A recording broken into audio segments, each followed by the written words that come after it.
The problem is that when a nation borrows from a bank, as Proverbs tells us, the borrower becomes servant to the lender.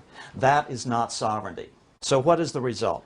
The nation becomes addicted to the loans, and the banks then have power over it. So you no longer have a sovereign democracy. You have rule by banks. Political science has coined a term for this. It's called plutocracy. This is our primary problem with the economy of every nation today. Mr. Obama has stimulated the economy with about $2 trillion. But here's the problem. He's borrowed the money.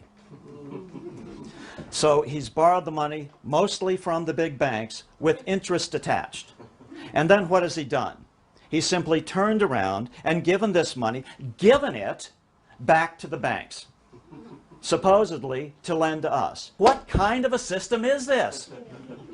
It's insane. You couldn't design a worse possible system. Banks must stop lending money they do not have. This, as we all know, is called the fractional reserve lending system. It allows banks not to lend out twice as much money, not 3 times as much money, but 10 to 12 times as much money if they follow the rules. And as we know, with the results of the 2008 debacle, here, at least in the United States, that the big banks were leveraged 50 and 52 to 1. Freddie and Fannie were leveraged 72 to 1. Goldman Sachs was leveraged 333 to 1. And then just about 6 months ago, Mr. Obama gets on TV and says, you know, I think we should just eliminate the reserve requirement altogether. So 333 to 1 is not enough. Only infinity will do. If you or I did this, we would be charged with fraud and or counterfeiting.